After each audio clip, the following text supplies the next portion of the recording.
पहला क्वेश्चन कह रहा है Carnot cycle has maximum efficiency for, यानी कार्नोट चक्र में अधिकतम दक्षता होती है।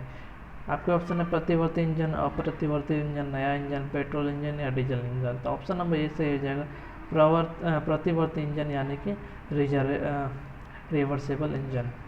नेक्स्ट क्वेश्चन कह रहा है कि measurement of temperature is based on, यानी कि तापमान का मापन किस पर आधारित है। आपके ऑप्शन है थर्मोडायनामिक गुण, ऊष्मप्रवैगिकी के शून्य कानून, ऊष्मप्रवैगिकी का पहला नियम, ऊष्मप्रवैगिकी का दूसरा नियम या फिर जूल का नियम। तो ऑप्शन नंबर बी सही हो जाएगा ऊष्मप्रवैगिकी के शून्य नियम, यानी कि thermodynamic zero law of thermodynamics.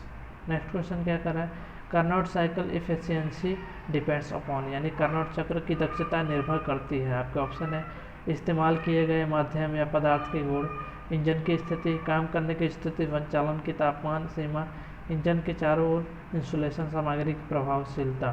तो ऑप्शन नंबर डी सही हो जाएगा संचालन की तापमान सीमा, यानी कि temperature range of operation.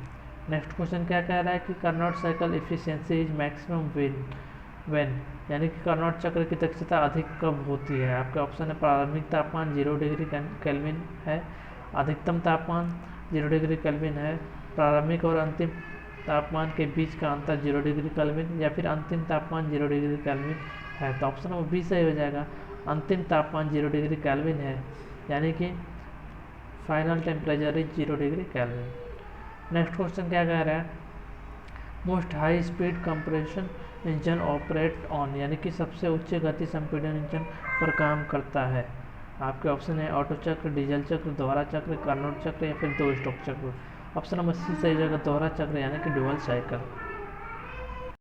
Next question कर रहा है कि the specific fuel composition of a petrol engine compare to diesel engine of same HP each, यानी कि डीजल इंजन की तुलना में पेट्रोल इंजन की विशिष्ट खपत ईंधन खपत HP है। आपके ऑप्शन है वही, अधिक, कम, ऑपरेटिंग स्थितियों के आधार पर कम या अधिक, या फिर अप्रत्याशित। तो ऑप्शन नंबर बी से हो जाएगा अधिक, यानी कि मोर।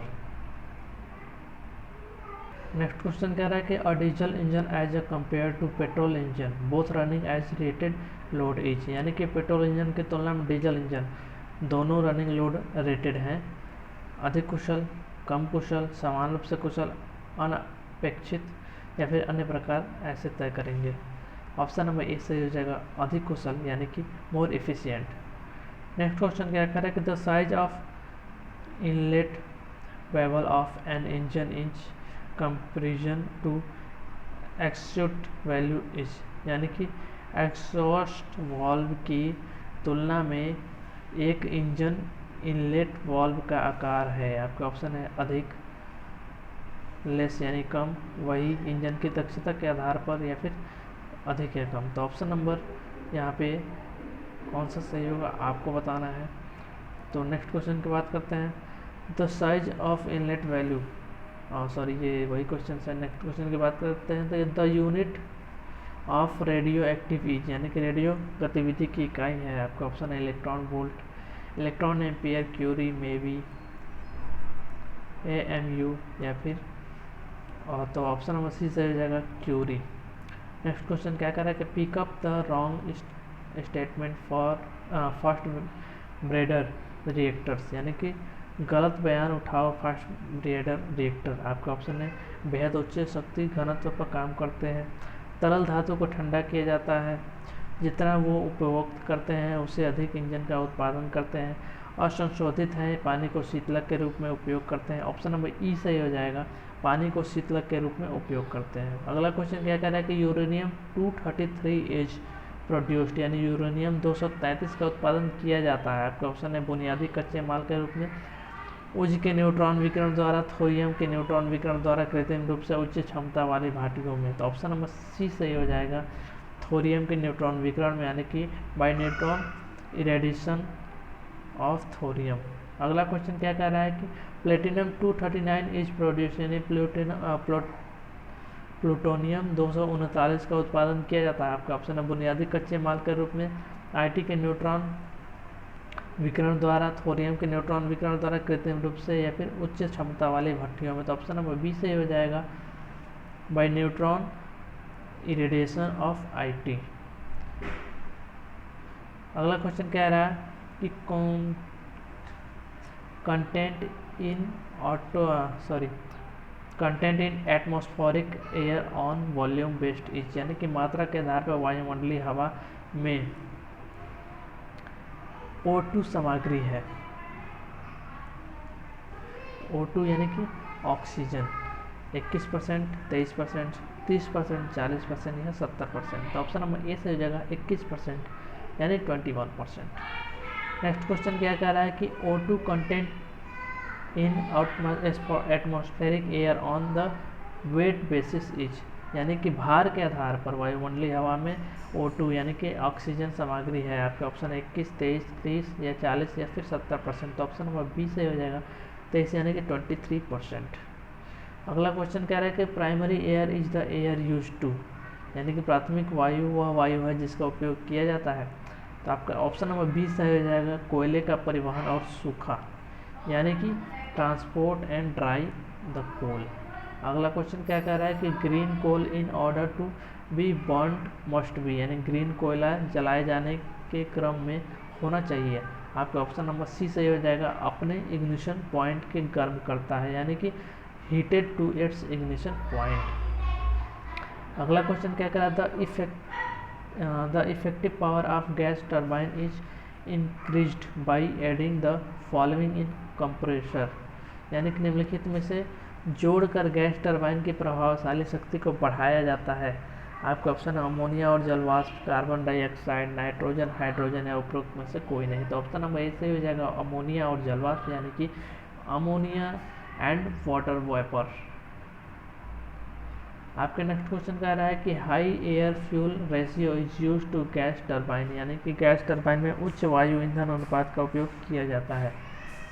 आपके ऑप्शन है आउटपुट बढ़ाने के लिए, कार्यकुशल बढ़ाने के लिए, ईंधन बचाने के लिए, निकास तापमान को कम करने के लिए या फिर उपरोक्त में से कोई नहीं। तो सही उत्तर ऑप्शन नंबर डी से हो जाएगा निकास तापमान को कम करने के लिए, यानी कि to reduce the exit temperature.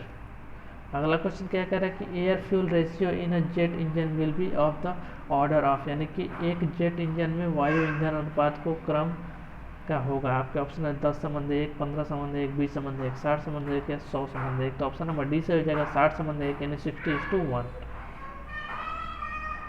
अगला क्वेश्चन क्या कह रहा है कि in which case the air fuel ratio is likely to be maximum, यानी कि किस स्थिति में वायु ईंधन अनुपात अधिकतम होने की संभावना है। 2 stroke engine, 4 stroke engine, 4 stroke डिसफ इंजन, मल्टी सिलेंडर इंजन या फिर गैस टरबाइन। तो ऑप्शन नंबर ई से हो जाएगा गैस टरबाइन। अगला क्वेश्चन क्या करा the unit of overall coefficient of heat transfer is, यानी कि गर्मी हस्तांतरण के समग्र गुणांक की इकाई है। आपके ऑप्शन है किलो कैलोरी प्रति मीटर स्क्वायर, किलो कैलोरी प्रति hours degree centigrade, kilo calorie प्रति metre square hours degree centigrade. तो ऑप्शन नंबर सी सही हो जाएगा किलो कैलोरी प्रति metre square hours degree centigrade. Friends माफ़ी चाहूँगा बैकग्राउंड में हो सकता है आपको म्यूजिक कुछ आवाज़ें सुनाई दे रही होंगी, तो उसे इग्नोर कर दीजिएगा क्योंकि बाहर थोड़ा बच्चे हैं शोर कर रहे हैं। तो नेक्स्ट क्वेश्चन की तरफ पढ़ते हैं। कह रहा है कि joule second is the unit of, यानी कि जूल सेकेंड की इकाई है। आपका ऑप्शन है सार्वभौमिक गैस स्थिर, किनेमेटिक चिपचिपाहट या फिर तापीय चालकता, प्लांक की स्थिति या फिर उपरोक्त में से कोई नहीं। तो ऑप्शन नंबर डी से हो जाएगा प्लांक की स्थिरांक, यानी कि प्लांक्स कांस्टेंट। अगला क्वेश्चन क्या कह रहा है कि the volume of Prandtl number of air is about, यानी कि हवा के प्रांडटी संख्या का मान लगभग है। आपके ऑप्शन है 0.1, 0.3, 0.7 या फिर 1.7 या फिर 10.5। तो ऑप्शन नंबर सी सही हो जाएगा 0.7। अगला क्वेश्चन क्या कह रहा है the volume of the wavelength for maximum emissive power is given by, यानी कि अधिकतम उत्सर्जक शक्ति के लिए तरंग दैर्ध्य मान किसके द्वारा दिया जाता है। आपका ऑप्शन है बीन का नियम, प्लैंक का नियम, स्टीफन का नियम, फ्यूरिक का नियम या फिर किरचॉफ का नियम। तो ऑप्शन नंबर ए से हो जाएगा बीन का नियम यानी बीन्स लॉ। अगला क्वेश्चन क्या कर रहा है in a refrigeration cycle the flow of refrigerant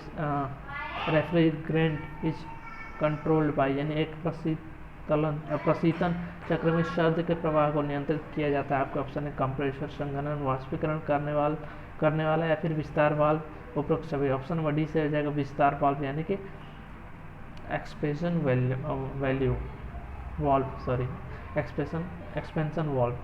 अगला क्वेश्चन क्या करें कि where does the lowest temperature occur in a vapour compression cycle, यानी कि वाष्प संपीड़न चक्र में सबसे कम तापमान कहाँ पर होता है? संघनित वाष्पीकरण करने वाला कंप्रेसर, विस्तार वाल्व या फिर रिसीवर। तो ऑप्शन नंबर बी सही हो जाएगा, वाष्पीकरण करने वाला यानी कि इवेपोरेटर। अगला क्वेश्चन क्या कर रहा है कि aqua ammonia is used as a refrigerant in the following types of the refrigeration system, यानी कि एक्वा अमोनियम का उपयोग निम्नलिखित प्रकार के प्रशीतन प्रणाली में शब्द के रूप में किया जाता है। आपका ऑप्शन है संपीड़न, प्रत्यक्ष, अप्रत्यक्ष वाष्प शोषण या फिर उपरोक्त में से कोई नहीं। तो ऑप्शन नंबर डी से हो जाएगा अवशोषण यानी कि एब्जॉर्प्शन। अगला क्वेश्चन क्या कर रहा है कि if the evaporator temperature of a plant is lowered keeping the condenser temperature constant, the HP of compressor required will be, यानी यदि किसी पौधे का वाष्पीकरण तापमान कम हो जाता है तो कंडेंसर के तापमान को स्थिर रखते हुए HP कंप्रेसर की आवश्यकता होती है। आपका ऑप्शन है वही अधिक कम, रोंगटे के आधार पर कम या ज़्यादा या फिर अप्रत्याशित। ऑप्शन नंबर बी से जगह अधिक यानी कि मोर। तो ये थे आज के क्वेश्चन। तो आई होप आपको समझ में आ गया होगा। कुछ डाउट हो, कुछ समझ नहीं आया तो कमेंट बॉक्स में कमेंट करेगा। मिलते हैं नेक्स्ट वीडियो में। Thank you for watching. Thank you so much.